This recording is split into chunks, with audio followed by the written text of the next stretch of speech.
अगर हिंदुस्तान में match fixing का चुनाव बीजेपी जीते तो इस पूरे देश में आग लगने जा रही है।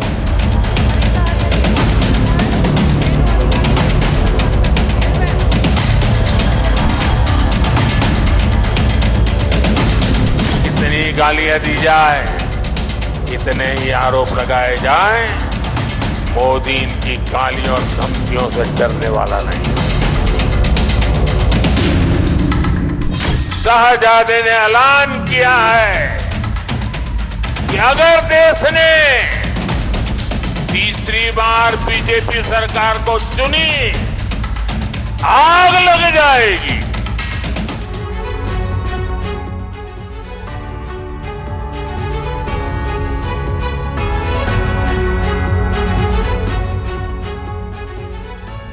जी हां, शंखनाद हो चुका है। चुनाव प्रचार जोर शोर से चल रहा है। बीजेपी और कांग्रेस सबने अपनी पूरी ताकत झोंकी हुई है। पूरा विपक्ष लामबंद है, एकजुट है और इंडिया गठबंधन इस बार बीजेपी के सामने खड़ा हुआ है। इंडिया वर्सेस एनडीए की ये जो चुनावी लड़ाई है, ये किस मकाम पर पहुंच गई है? राहुल क्या वाकई आग से खेल रहे हैं? यह सवाल इसलिए क्योंकि राहुल गांधी का एक बयान इन दिनों सुर्खियों में है, जिसका पुरजोर तरीके से जवाब प्रधानमंत्री नरेंद्र मोदी ने दिया है। आपके साथ मैं हूं समीर अब्बास, मेरे साथ रवि मिश्रा भी मौजूद हैं।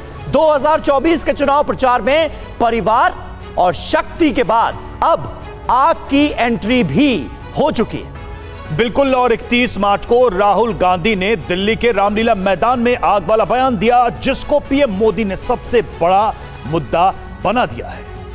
जी हां, ऐसे में सवाल यह है कि परिवार के बाद बीजेपी को क्या एक और मुद्दा मिल गया है? दूसरा बड़ा सवाल, क्या आग वाला बयान देकर फंस गए हैं राहुल गांधी? कहीं कोई सेल्फ गोल तो नहीं कर लिया राहुल गांधी ने?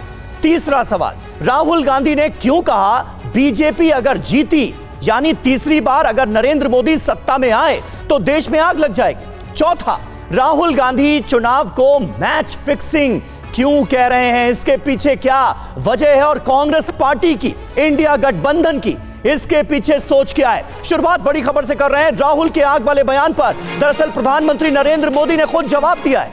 सत्ता से बाहर हुए तो आग लगाने की बात करते हैं। क्या आग लगाने की भाषा उचित है? क्या आग लगाने वाली भाषा लोकतंत्र की भाषा है? यह सवाल पूछा है प्रधानमंत्री मोदी ने। सुनिए। कांग्रेस के शाही परिवार के शाहजादे ने ऐलान किया है कि अगर देश ने तीसरी बार बीजेपी सरकार को चुनी, आग लग जाएगी। 60 साल तक देश पर राज करने वाले 10 साल सत्ता से बाहर क्या रह गए? अब देश में आग लगाने की बात कर रहे हैं। क्या ये आग लगाने की बात आपको मंजूर है? क्या इस देश को आग लगाने देंगे? क्या आग लगाने की ये भाषा उचित है? क्या ये आग लगाने वाली भाषा लोकतंत्र की भाषा है? ऐसे लोगों को सजा करोगे? पक्की सजा करोगे? चुन चुन करके साफ कर दो। इस बार इनको मैदान में मत रहने दो भाइयों। तो राहुल गांधी के बयान पर प्रधानमंत्री ने क्या पलटवार किया, वो आपने सुना। राहुल गांधी ने 31 मार्च को दिल्ली के रामलीला मैदान में आग वाला बयान दिया था, जिस पर पीएम मोदी फायर थे, अपनी प्रतिक्रिया दे रहे थे। राहुल गांधी ने क्या कहा था अपने बयान में, आइए सबसे पहले आपको वो सुनाते हैं।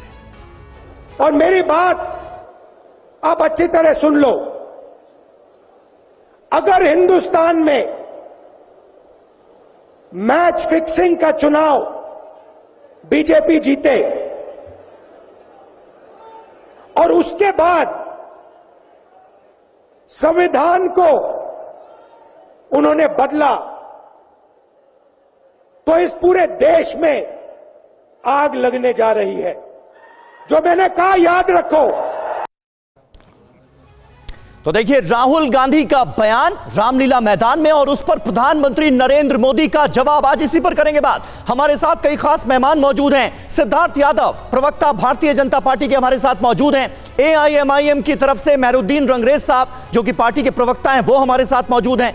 नीरज मिश्रा कांग्रेस पार्टी के प्रवक्ता हमारे साथ जुड़ चुके हैं। अवधेश कुमार स्टूडियो में वरिष्ठ पत्रकार हमारे साथ मौजूद हैं। सुरभि शर्मा भी मुझे स्क्रीन पर नजर आ रही हैं जो कि राहुल गांधी के संसदीय क्षेत्र वायनाड से इस वक्त हमारे साथ लाइव कनेक्टेड हैं और कुमार विक्रांत हमारे सहयोगी भी हमारे साथ मौजूद हैं। कुमार, पहला सवाल आपसे। देखिए एक बड़ा मुद्दा तो बन चुका है राहुल गांधी का ये आग वाला बयान जो उन्होंने रामलीला मैदान में दिया था। खुद प्रधानमंत्री ने इस पर रिएक्ट किया है। अब कांग्रेस पार्टी का क्या पक्ष है इसमें? ऑफिशियली क्या कह रही है कांग्रेस इस बयान को लेकर?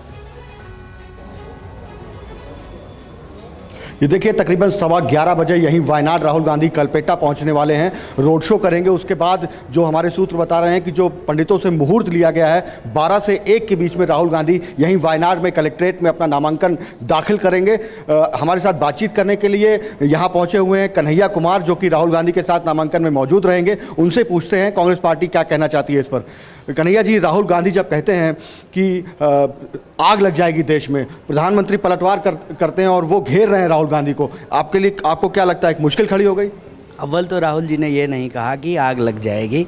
राहुल जी ने कहा कि अगर बेईमानी से चुनाव जीतेगी बीजेपी, मैच फिक्सिंग करके चुनाव जीतेगी तो संविधान को समाप्त करेगी, और अगर संविधान समाप्त कर देगी तो देश में जो है नफ़रत की आग लगेगी, देश में जो है लोग आपस में जो है झगड़ा करेंगे, लोग जो है, क्योंकि संविधान ही वो चीज़ है जिसके अंतर्गत हम सभी जाति धर्म के लोग आपस में एक भारतीय की तरह मिल करके रहते हैं और हमारी देश की एकता और अखंडता अक्षुण्ण रहती है। लेकिन एक बात बताइए, जो आग शब्द पे प्रधानमंत्री जी इतना आग बबूला हो रहे हैं, क्या इस देश में महंगाई की लपटों से आम लोगों की जेब नहीं जल रही है? क्या इस देश में जो पेपर लीक हो रहा है, जो भर्ती घोटाला हो रहा है, उससे इस देश के विद्यार्थियों का भविष्य नहीं जल रहा है?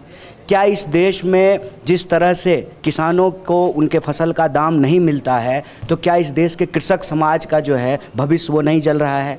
जब महिलाओं के साथ बलात्कार किया जाता है और बलात्कार के आरोपियों को अपने जो है मंत्रिमंडल में ये बिठा करके रखते हैं, अपने बगल में बिठाते हैं संसद में, तब बात कर रहे हैं आप? तब जो है क्या इस देश के जो नारी है, जो नारी शक्ति है, उसके सपनों में आग नहीं लगता है? जब इस देश में मंत्री का बेटा किसानों के ऊपर जीप चढ़ा देता है, तब क्या इस देश के आम नागरिकों के अधिकारों में आग नहीं लगती है? आपको नहीं लगता कि ये बयान 2024 के चुनाव में जिससे प्रधानमंत्री ने इसको उठाया एक बड़ा मुद्दा बन गया? प्रधानमंत्री झूठ बोलते हैं। मैं एक बात ही बोलता हूँ कि मोदी जी ने बोला है तो झूठ ही बोला होगा। प्रधानमंत्री अपने किसी भी स्टेटमेंट को सच्चाई के कसौटी पर रख करके बताएं। प्रधानमंत्री क्यों नहीं बताते हैं कि लोगों के खाते में 15 लाख क्यों नहीं पहुंचा? वो भी तो प्रधानमंत्री ने अपने मुंह से बोला था ना, मुंह से ही आवाज़ आई थी ना, सब लोगों ने सुना था ना, पूरे देश ने सुना था ना कि उन्होंने कहा था कि सबके खाते में 15-15 लाख रुपए आया था। उन्होंने कहा था कि हर लोगों को जो है 2 करोड़ नौकरी मिलेगी। उन्होंने कहा था किसानों की आमदनी दुगुना करेंगे। उन्होंने कहा था 2022 तक सबको पक्का मकान मिलेगा। उन्होंने कहा था कि बुलेट ट्रेन चलेगी। ये सब भी तो प्रधानमंत्री अपने मुँह से ही बोलेंगे ना। 10 साल के अनुभव ने यह हम लोगों को सिखाया है कि प्रधानमंत्री जब बोलते हैं तो झूठ ही बोलते हैं। इसीलिए हम कहते हैं मोदी जी ने बोला होगा तो झूठ ही बोला होगा, सच्चाई से इसका कोई वास्ता नहीं है। और उस बयान को भी, जिस राहुल जी के जिस बयान के आप जिक्र कर रहे हैं, उसको भी तोड़ मरोड़ करके पेश कर रहे हैं।